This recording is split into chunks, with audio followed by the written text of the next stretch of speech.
Pro staffer Danny Noggle is a skilled outdoorsman. He hunts and fishes here in southwest Missouri.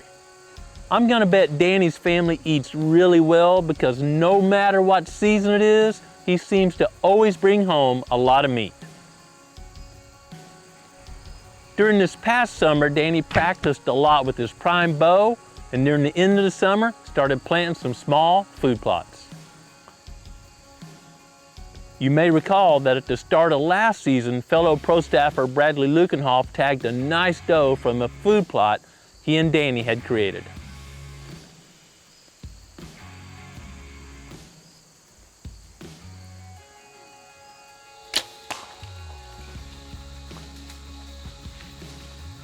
That hidey-ho food plot was located at the north end of a property Danny and Bradley had permission to hunt. The property is primarily timbered with some large oaks scattered throughout. On the southern end of the property, they had seen a unique deer that Danny calls Medusa.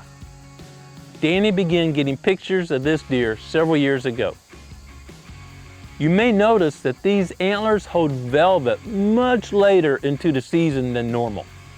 They typically get pictures of Medusa till about May, and then he seems to vanish until season. There are several large white oaks on the southern end of this property with a fence running through it east to west.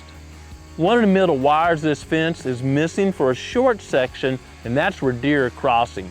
Danny placed a trail camera there and got lots of pictures of deer eating acorns in the area and specifically crossing the fence at that point.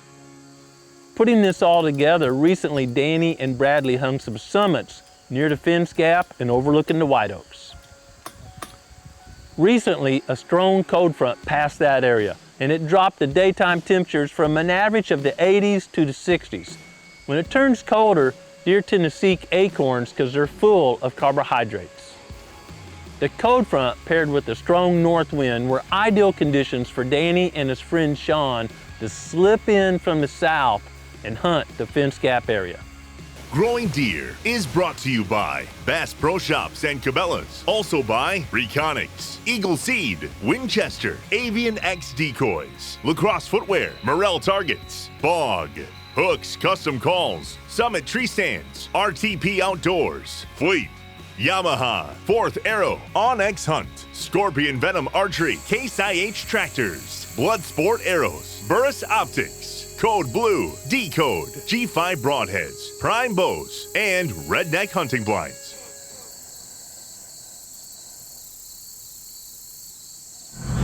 It's September 28th here in Missouri. We had a pretty good little cold front blow through last night. Got a pretty strong north wind tonight. Winds up around 12 to 15 miles an hour. We're getting blown around pretty good, but the acorns are really falling. So we've hung a new set and a lot of oaks. Got a lot of white oaks here. We've had a lot of doe activity over the last few days. We've got one of our hitless deer that's used this area over the last couple of years, and it doesn't show up until right here in the fall. The first year we got a picture of it October 12th. And then last year we got a picture of it September 15th to start the pictures. We haven't got a picture yet this year, so we're hoping that maybe tonight's the night. It wasn't long into their hunt when they saw a spike munching on acorns.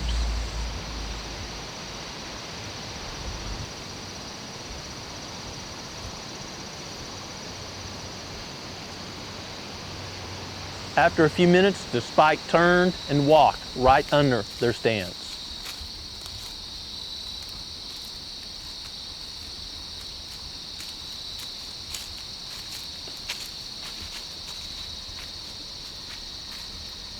Suddenly, a doe was walking right toward the fence gap.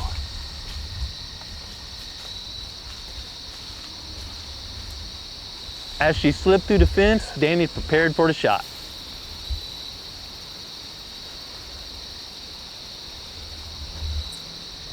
Still good.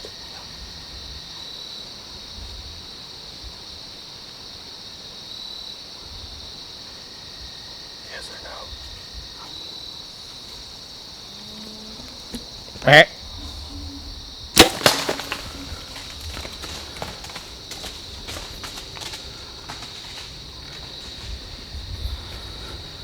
I smoked her, didn't I?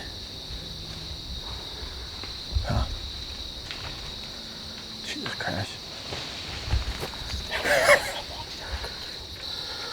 Well, the plan worked tonight so far. Had a little spike and a doe come up here, feed about 15 yards away. Just put an arrow through her and we just heard her crash on the next ridge over. So we're gonna go ahead and sit tight, see if we can't tag another one. Knowing his shot was true, Danny wisely remained in the stand to see if any other deer would move through the area.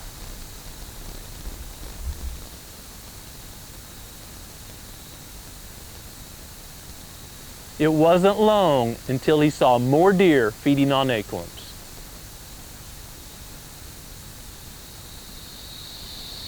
Oh yeah, there's 4.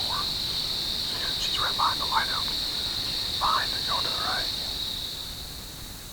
While watching these deer, Danny spotted another larger bodied deer coming down the hill.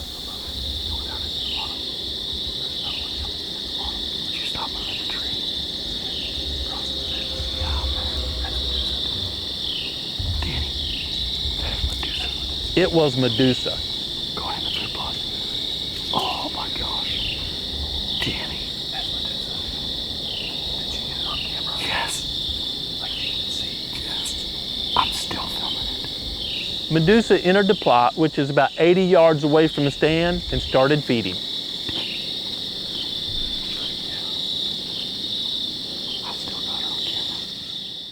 The doe Danny shot had crashed not far from the plot, so they decided to wait until after dark, slip down, and drag the doe out without making a fuss, hoping to not alert Medusa. Going to the oaks tonight paid off. Got some fresh venison for the family. I had a lot of deer activity. The oaks are really dropping acorns, a lot of deer in there feeding right now. We had several encounters with some does, fawns, little bucks, and this doe that came in gave me a shot about 15 yards. But the most exciting thing of the night is we had an encounter with one of our hit list deer. It typically disappears in the summer and reappears in the fall. Usually shows up mid-October. Last year it showed up mid-September, and this is the first thing we've seen of it this year. So we're excited to get back out there after it and hopefully close the chapter on a deer we call Medusa. I believe a large part of Danny's success was due to his work scouting and finding those pinch points. While scouting, Danny not only found the pinch point, but white oaks loaded with acorns. Finding resources that deer are targeting can be key to punching a tag. In this case, it was white oak acorns, but it may be water where you hunt or a lush food plot.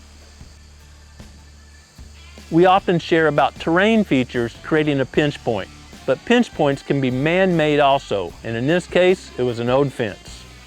Unless alerted, deer usually take the path of least resistance. Sure, the deer could have jumped this fence, but it was much easier to use the area where one strand was missing and simply go through it versus expending the energy to go over. It's important to always find all the pinch points where you hunt, be they man-made or natural. I often think about my friend Matt Gross's place in New York. Matt's property had several old stone walls that were built by settlers. And where they built those walls, they often left gaps, I'm assuming for gates, and in some areas, the stones had simply fallen over, making an easy place for deer to cross the fence. I suspect we'll be sharing another hunt soon from Danny and Bradley, and hopefully they'll get their hands on Medusa and we can close that story.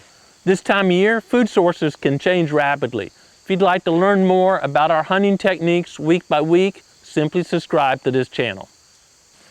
The cooler temperatures throughout much of the whitetails range make it a great time to get outside and enjoy creation. But no matter the temperatures, be sure you take time every day to be quiet and listen to what the Creator is saying to you. Thanks for watching Growing Deer.